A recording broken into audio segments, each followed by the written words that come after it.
Je suis rejoint par Benoît Lombard. Bonjour Benoît. Bonjour Lorraine. Vous êtes le président de Maison La Place. À côté de vous, nous avons Pierre-Marie de Fortville. Bonjour Pierre-Marie. Bonjour Lorraine. Cofondateur d'Ivesta. Et puis à ma droite, Yann Charer. Bonjour Yann. Bonjour Lorraine. Vous êtes directeur général délégué d'Airfund. Avec vous, on va essayer de trouver du sens dans ces crises et donner des bons conseils à ceux et celles qui nous écoutent. D'abord, petit tour de table rapide. On va démarrer avec vous Benoît. Benoît, La Place, qu'est-ce que vous faites en quelques phrases ?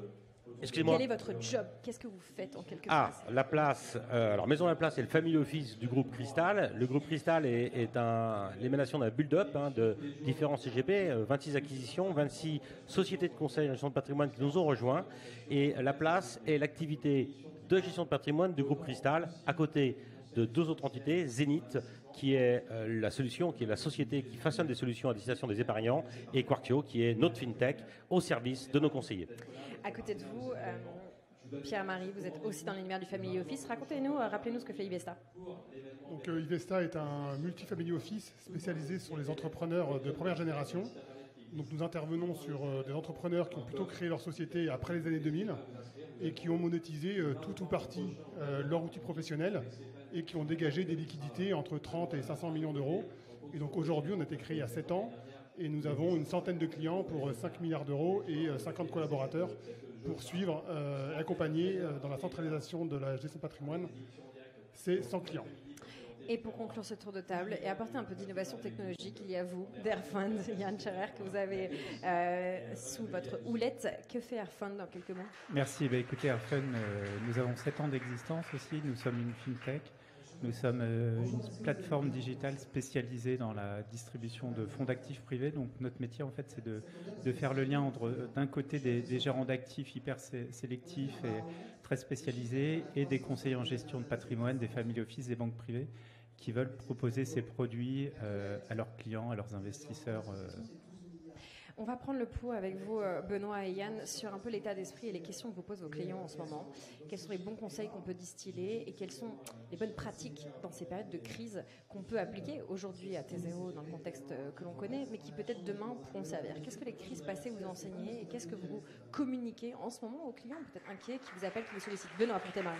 Avant de communiquer auprès des clients, c'est les clients qui communiquent auprès de nous aussi, parce qu'on a quand même beaucoup d'appels entrants pour nous demander, bien sûr, dans ce climat anxiogène, dans ce climat d'incertitude. Et Dieu sait qu'en matière de gestion de patrimoine, en matière de gestion financière, on déteste les incertitudes. Et donc, on est là pour leur expliquer les enjeux qui pourraient exister demain en fonction du nouveau paysage politique qui risque de naître après le 7 juillet, en leur expliquant quelles seraient les incidences par rapport à leur patrimoine. Et puis aussi, bien souvent, ne pas se précipiter. La précipitation en la matière est souvent mauvaise conseillère. Et si jamais on a deux catégories, des projections qui auront pu être établies, des projets, et peut-être les devancer, mais si on n'a pas de projet, ne pas se précipiter pour aller là où on aurait, in fine, des incidences négatives. On garde des liquidités. Vous aussi, vous passez votre journée au téléphone, Pierre-Marie, en ce moment? Oui, depuis le 9 juin, effectivement, il y a beaucoup d'actualités et financières, mais plus fiscales, parce que c'est vrai qu'en termes d'allocation, s'ils sont bien conseillés, ils sont quand même bien diversifiés, et donc il y a quand même moins de stress sur les sujets financiers que sur les sujets fiscaux, notamment sur les sujets d'opérations de haut de bilan qui sont en ce moment. Est-ce qu'on décale, on décale pas, on met en stand-by? Ça, c'est trop sujets. Et ce qui est vrai aussi, c'est que depuis 2017, on ne cessait de répéter à nos clients que la flat tax, c'était quand même a priori le taux le plus bas qu'ils pouvaient espérer. Ça pouvait rester comme ça très longtemps, mais ça pouvait a priori pas baisser en deçà. Et donc là, maintenant, il y a toutes les opérations qui se réveillent un petit peu tard, de dire est-ce que je dois me servir un gros dividende maintenant? Est-ce qu'il va y avoir de la rétroactivité? Enfin, tous ces sujets très fiscaux sur le capital ou sur les opérations de haut de bilan, des opérations en cours. Il y a les sujets fiscaux, il y a la stabilité politique et économique, mais il y a quelque chose dont on ne parle pas du tout depuis le début de cette émission, c'est les taux d'intérêt. Est-ce que c'est encore un sujet que vous abordez, vous, au quotidien, chez Airfund, Oui, Yann? Bon, les taux d'intérêt, ça fait déjà 18 mois, ça ne date pas d'il y a 3 semaines, contrairement à la dissolution annoncée. Les taux d'intérêt, à la fois, c'est un risque, parce qu'on voit très bien qu'effectivement, ça augmente le coût de refinancement des entreprises, donc ça baisse la rentabilité des entreprises. Ça baisse aussi mécaniquement les valorisations des entreprises, mais une fois qu'on a encaissé ce choc, ça apporte aussi des opportunités. Donc nous, notamment sur le marché du capital investissement, on voit qu'il y a des opportunités, notamment dans les fonds qui investissent dans des small caps, parce qu'en général, ce sont des sociétés qui sont moins endettées. Il y a des opportunités aussi parce que quand vous avez des sociétés très endettées, ça veut dire que vous pouvez les racheter aussi à un moment donné à un meilleur prix. Il y a une meilleure valorisation. Donc tout ça est finalement peut être considéré comme assez favorable pour certains acteurs qui sont spécialisés, qui savent saisir les bonnes opportunités. Donc pour les investisseurs aussi, il ne faut pas forcément avoir peur de la baisse de taux d'intérêt, mais bien être conseillé pour faire les bons investissements. Benoît Lombard de la Maison La Place, c'est l'impact des taux d'intérêt. Comment vous articulez des réflexions en ce moment dessus auprès de votre clientèle ?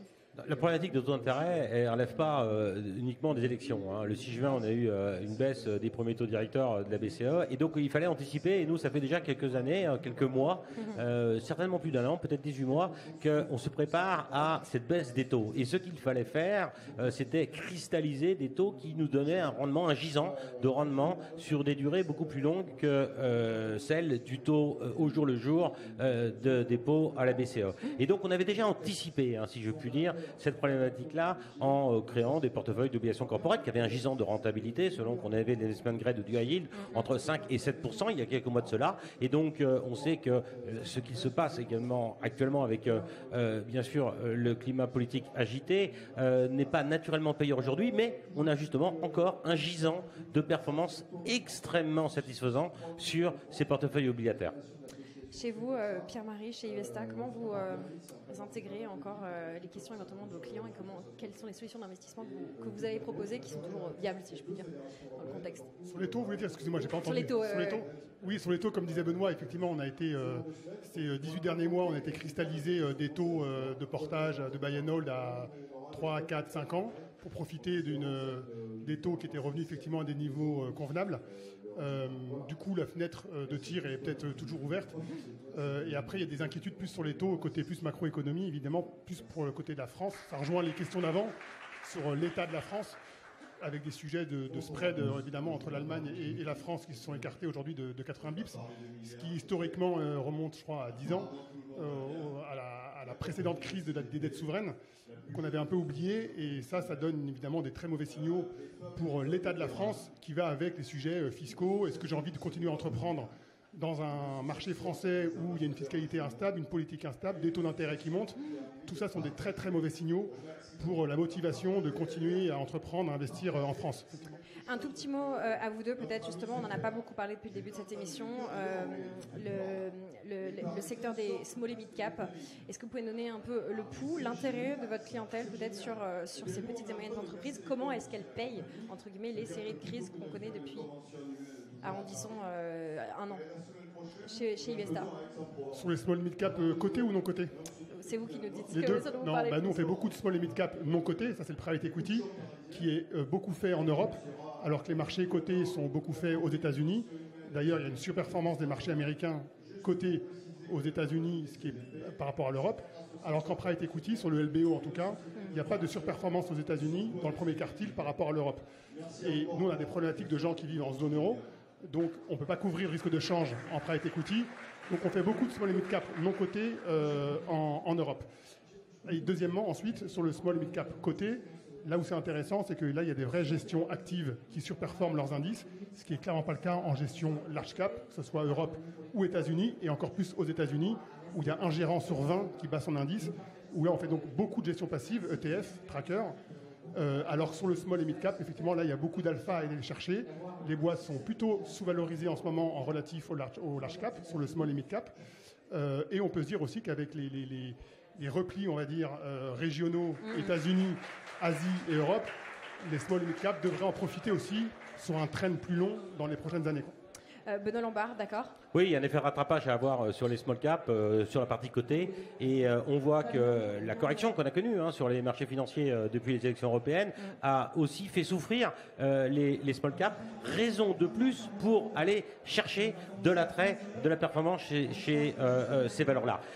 Un point qui est important aussi, c'est qu'on se rend compte que si la gestion parfaitement benchmarkée ETF avait du sens, sur les small caps, c'est beaucoup moins vrai. Et donc, la sélection de gérants, l'analyse de gérants, la recherche de surperformance, d'alpha sur ces gérants de small et mid cap cotés a du sens. Sur la partie non cotée, je rejoins notre ami pour rappeler que effectivement, dans le cadre d'un portefeuille, le fait de ne pas avoir la dictature de la cotation continue, si je puis dire, en allant chercher du private equity, a du sens, bien évidemment, dans le cadre de l'horizon de gestion qui nous est défini par nos clients.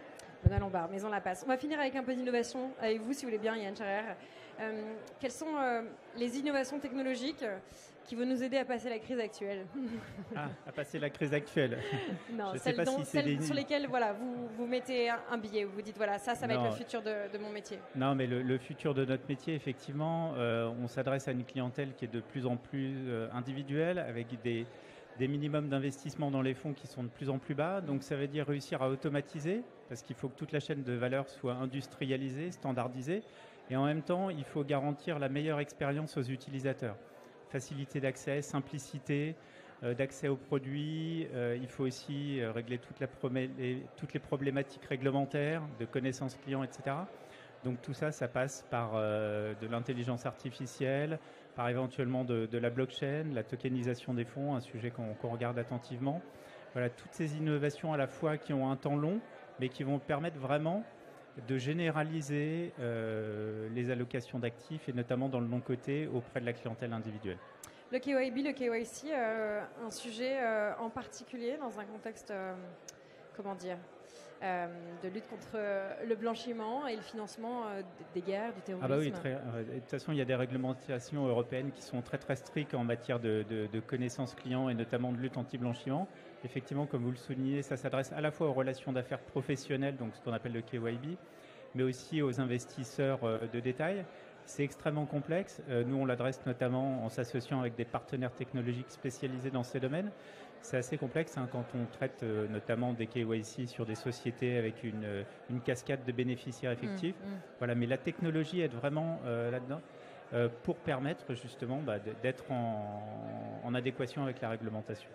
Voilà, quelques-uns des sujets dont on discute ici à la rencontre au CUR depuis le pavillon royal à Paris. Merci à tous les trois. Merci Yann Scharer que vous venez d'entendre, directeur général délégué d'Airfund. On est dans le SaaS, on est dans les FinTech.